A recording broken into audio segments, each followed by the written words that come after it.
आज आपके x chairman Khan साहब की तरफ से ये बयान आया कि जमात इस्लामी का जो धरना है उसको मुकम्मल तौर पे वो सपोर्ट करते हैं, लेकिन जमात इस्लामी ये भी कह रही है कि 35 IPP कंपनियों से मुआहदे आपने किए थे, तो उस बारे में सोचा है कुछ तहरीक इंसाफ ने? बिस्मिल्लाहिर्रहमानिर्रहीम, बहुत शुक्रिया मुजम्मिल साहब। बात यह है कि जाहिर है जमात इस्लामी जो काम कर रही है उनको इजाजत है और वो बड़ा जबरदस्त काम कर रहे हैं, हम उनके पूरी तरह मनोअन उनके साथ हैं। इजाजत है इससे वैसे क्या तक बात आई के हम वहां पहुंचे, इजाजत हमें तो देखे ना, हम अभी तक नहीं, मैं ये कह रही हूं कि हमें तो जलसा करने की इजाजत नहीं है ना जी। फराजा साहब उन्हें कंप्लीट करने दीजिए जी। देखिए बात यह है कि हमें तो जलसा करने के लिए इजाजत नहीं दी जाती, इजाजत दे के वापस ले लेते हैं, हमारे लोगों को उठा लेते हैं। आप देखें ना रऊफ हसन साहब को किस तरह से उन्होंने जिस्मानी रिमांड में रखा हुआ है। एक बुजुर्ग आदमी है, चुप करके अपना काम कर रहे हैं। आपने तो जिस किस्म की फस्तायत हम देख रहे हैं। बहरहाल इस वक्त इशू पाकिस्तान में पाकिस्तान की अवाम का है। पाकिस्तान की अवाम के साथ जो जुल्म हो रहे हैं वो इसलिए हो रहे हैं क्योंकि पाकिस्तान की अवाम ने ये सब कुछ बर्दाश्त किया है 77 साल से। जब तक पाकिस्तान की अवाम अपनी जरूरत को खुद नहीं बोलेगी, मांगना पड़ेगा। ये जो हमारे अशराफिया है, आप वो लिस्ट निकालें IPPs की, 100 IPPs किस किस की हैं, सबके पास है। मेरा ख्याल है पराचा साहब के पास भी होगी, आपके पास भी होगी मुजम्मिल साहब। मेरा तो उसमें से जो चिन्योट का इन्होंने जिक्र किया, फिर जो बड़े बड़े बिजनेसमैन हैं उनकी, क्योंकि जिनकी फैक्ट्रियां थी उनको ये कहा गया कि तुम अपनी फैक्ट्री की बिजली खुद बना लो, उसके साथ लेकिन वो फैक्ट्री की बिजली भी खुद बना रहे हैं और पाकिस्तान के अवाम का खून भी चूस रहे हैं। तो उन लोगों से तो मेरी बड़ी मोदबाना रिक्वेस्ट है कि आप लोग खुद छोड़ दें ये IPPs, क्योंकि लोग आपको नहीं छोड़ने वाले। वो लिस्टें कौन कौन से इसमें सरमायाकार है, सबके नाम हमारे सामने हैं और उसमें हुकूमत की जो IPPs है वो भी हमारे सामने है। चाइनीज कंपनियों की जो है वो भी थोड़ी सी है, वो भी हमारे सामने है। फौजी फाउंडेशन की है वो भी हमारे सामने है। तो अब वक्त आ गया है कि बजाय इसके कि अवाम जाके गरेबान पकड़े, आप अपनी चीजें खुद ईमानदारी से छोड़ दें। ये जो आप जुल्म कर रहे हैं, क्योंकि आप भी पाकिस्तानी हैं, ये चल नहीं सकता। दूसरी बात यह है कि जब आप हुक्मरान ऐसे लेके आएंगे जो इस वक्त आपने लोगों के सर पे मुसल्लत किए हुए, तो उनसे आप क्या रिलीफ एक्सपेक्ट करते हैं? उनकी आप पास हिस्ट्री देख लें, उन्होंने हमेशा अपने आप को रिलीफ दिया है, अवाम के लिए उनके पास कोई स्पेस नहीं है। ज़रका साहिबा, सॉरी टू कट यू, लेकिन क्या आप ये कह रही हैं कि जमात इस्लामी जो हुकूमत से एक्सपेक्ट करती है कि वो इन मुतालिबात को एड्रेस करेगी, उसमें कैपेसिटी नहीं है, वो कर ही नहीं सकते? ये तो मुजम्मिल साहब आप भी जानते हैं और हम भी जानते हैं, और ये उनका एक प्रेशर आएगा हुकूमत, क्योंकि हुकूमत तो देखें इस वक्त है नहीं।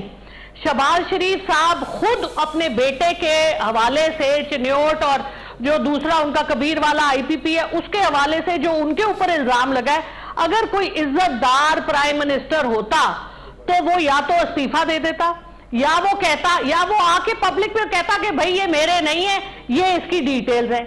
लेकिन यहां पर तो तरीका जो हमारे जो हुक्मरान हैं, जो 40-40 साल से मजे लूट रहे हैं पाकिस्तान की हुकूमत में रहने के, इन लोगों को तो ऐसी चीजों की आदत ही नहीं है। और ये हमारी बेवकूफी है कि हम मतलब बिला वास्ता जो लोग उनको लेके आए हैं वो भी तो हम में से ही है ना। तो ऐसे लोगों को आप लाएंगे तो यही नतीजा होगा। जब आप गलत बीज बोएंगे तो उसका बूटा भी गलत ही निकलेगा। सो बस कर देंगे। पाकिस्तान के हुक्मरान कोई दयानतदार साफ सुथरे लोग होने चाहिए। मैं नहीं कहती तहरीक इंसाफ के हो, मैं नहीं कहती हमारे हो। आप पाकिस्तान में क्या 24 करोड़ अवाम में आपके पास दयानतदार बंदे नहीं है जो हुक्मरान बन सके, जो आपके मिनिस्टर बन सके, जो आपके मुल्क के काम को अपने जाती मफाद से ऊपर समझ के चला सके। तो जब तक ये नहीं होगा मुजम्मिल साहब, ये इसी तरह की कहानी चलती रहेगी। लेकिन अवाम का पैमाना लबरेज हो चुका है और अवाम अब ज्यादा देर, आप ही देखें ना कल की जो खबर थी कि एक भाई ने दूसरे भाई का गला काट दिया बिजली के बिल के ऊपर, ये तो वो एक खबर है जो आप तक आई है, हमारे तक आई है। साहब ने भी कहा कि जो घरों में हो रहा है लोग मजबूर हैं, आप सही कह रहे हैं। ये पराजा साहब, ये जिस तरह से तहरीक इंसाफ का एक बयानिया है कि फॉर्म 47 की हुकूमत है, कैपेसिटी नहीं है इनके पास, तो फिर तो अगर आप इन्हीं से एक्सपेक्ट कर रहे हैं कि ये इतनी बड़ी रिफॉर्म कर दें, तो क्या ये सही अप्रोच है जमात इस्लामी की? ये फॉर्म 47 की हुकूमत होना, ये एक अपनी जगह हमारा इतराज़ है, इनका है, कौम का है कि भाई फॉर्म 45 मौजूद हैं इलेक्शन कमीशन के पास। उनका कोई ऑडिट अगर हो तो पता चले कि टेम्परिंग कहाँ पे है, किन किन सीटों पे है, और ये फॉर्म 47 की बुनियाद पर हुकूमत बनी है, तो ये क्या हुकूमत जो है वो अवाम की नुमाइंदा कहलाएगी? ये अपनी जगह है। लेकिन अब ये डिफेक्टो हुक्मरान हैं, सवाल गरीबान तो इनका पकड़ा जाएगा, सवाल तो इनसे होगा। मजे तो ये ले रहे हैं, इख्तिदार की मसनदों पर ये बैठे हैं, तो फिर हम सवाल तो इनसे करेंगे। वो अपनी जगह हम एक अपनी जंग लड़ेंगे, लेकिन सवाल तो इनसे करेंगे कि मुआहदे तो आप कर रहे हैं IMF से, IPPs तो आपके हैं, आपकी पार्टी के, आपके खानदानों के, आपके लोगों के हैं, कोई पीपल्स पार्टी के, कोई नून के, और कुछ PTI के भी थे। अब ये ना कि ये सारी चीजों में अगर ये मामला अवाम की हमदर्दी की तरफ हो तो फिर कोई रुकावट नहीं है। क्यों ना करें आप कम? आप अपने जो बिजली के शाहाना अखराजात हैं उन पे कितना कट लगाया है, कौम को बताएं ना कि 90,000 गाड़ियां हैं, कोई एक गाड़ी भी कम हुई है? आपने जो मरात ले रहे हैं उनमें कोई 1 रुपए की भी कमी आपने की है? उसका भी जवाब दे दीजिए जो वो कह रही हैं कि इजाजत है आपको धरना देने की, इसलिए कितनी उन्होंने कह दिया। हम आपस में नहीं चाहते थे कि हमारा और इनका मामला, क्योंकि मुतालबात एक जैसे हैं। जब हमने ऐलान किया हुआ था, हमने दरखास्त दी हुई थी 18 जुलाई की, और उसके बाद ऐन जिस दिन हमारी वहां से कारवां चल पड़े हैं तो दफा 144 लगा दी गई। ये दफा 144 क्यों लगाई गई है? फिर ये दफा 144 लगाई गई, फिर उसके बाद जगह जगह पर हमारी गाड़ियां रोकी गई, काफले रोके गए, लोग उतारे गए, थानों में भेजे गए। 1150 आदमी हमारे गिरफ्तार हुए। कोई यूं नहीं है कि जी बस उन्होंने हमें खुली छुट्टी दे दी, हमने लड़ भिड़ के हम वहां तक पहुंचे।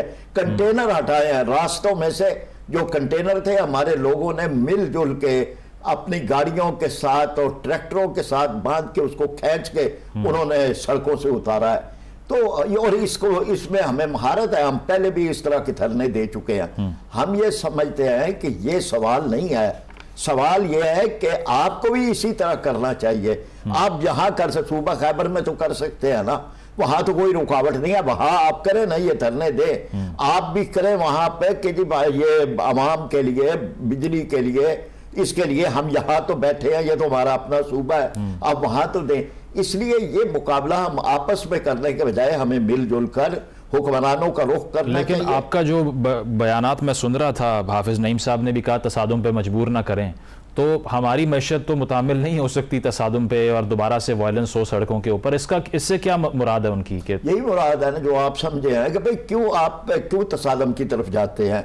आप मुतालबात माने बजाय इसके कि आप मामलात को तसादम की तरफ ले जाएं। ये मुल्क तसादम का मुतहम्मल नहीं है।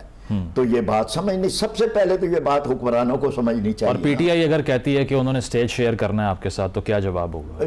मतलब ये ना कि जी मिलजुल के हम बना सकते हैं, फार्मूले दुनिया में मौजूद हैं कि एक ही मुतालबे पे एक ही शहर के मुख्तलिफ हिस्सों में एक पार्टी करे, दूसरे में दूसरी करे, एक शहर में एक एहतजाज कर रहे हो, दूसरे में दूसरे कर रहे हो, तो ये बन सकता है, प्रोग्राम मिल बैठ के बन सकता है। स्टेज अपने अपने हो, बंदे अपने अपने हो, लेकिन हम रुख एक हो, तो ये तो हम कर सकते हैं। ठीक है जरका साहिबा, ये जो बात कर रहे हैं पराचा साहब भी, ये फिर तहरीक इंसाफ सोच रही है, सीरियसली कंसीडर कर रही है इसको? अगर खान साहब भी कह रहे हैं कि ज्वाइन करना चाहिए, तो फिर कोई एक्शन दिखाई क्यों नहीं दे रहा आपकी पार्टी की लीडरशिप की तरफ से?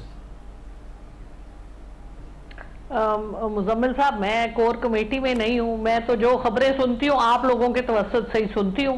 सो खान साहब का हमेशा से जाहिर है, जब तक आप मिल बैठ के नहीं बैठेंगे, पाकिस्तान सबका है, ना एक पार्टी का है, ना एक मकतबे फिक्र का है, सबने इसको आगे लेके चलना है। तो मेरा ख्याल है हमारी पार्टी की जो लीडरशिप है वो भी इन्हीं चीजों में यकीन रखती है और उनको आगे बढ़ के बात करनी चाहिए जमात इस्लामी से, फरीद पिराचा साहब से, हाफिज नईम से, तो बिल्कुल करनी चाहिए। और जमात इस्लामी से भी बात कर रहे हैं, जहां तक मुझे पता है जमीयत उलमा इस्लाम, आई एम सॉरी, तो ये सब चल रहा है और होना भी चाहिए। क्योंकि देखें, आप पार्टी से अलहदा होके पाकिस्तान के मफाद के लिए खड़े होने का वक्त है।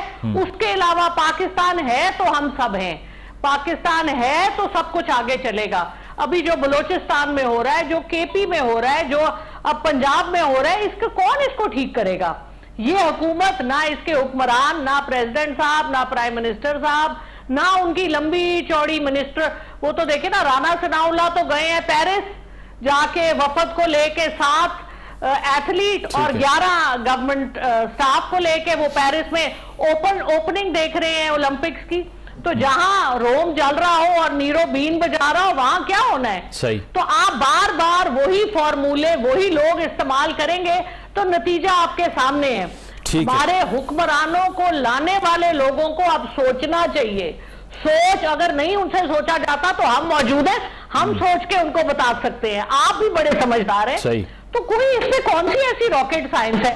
कोई अक्ल का इस्तेमाल करें, कोई माकूल तरीके से आगे मुल्क को लेके जाए। कोई मजाक तो नहीं है ये जवाब कि आप इसको कभी एक के आपने हवाले कर दिया, कभी दूसरे के हवाले कर दिया। जो मुल्क को एक गटर में हर बार वो लेके जाते हैं, आप फिर उनको दे देते। क्यों भाई? ये कौन है जो ये सोचता है कि आप आजमाए हुए को दोबारा आजमाते? आपके प्राइम मिनिस्टर, माजरत के साथ आपके प्रेसिडेंट साहब दोनों हमारे लिए काबिल इज्जत हैं। उनकी कहानियां तो यूरोप करप्शन के हवाले से छपी हुई है, अमेरिका में छपी हुई है। हम फिर उन्हीं हुक्मरानों को लेके आते हैं। क्या हम, मतलब हमें अपना चेकअप कराना चाहिए? चलें, इसका जवाब जो है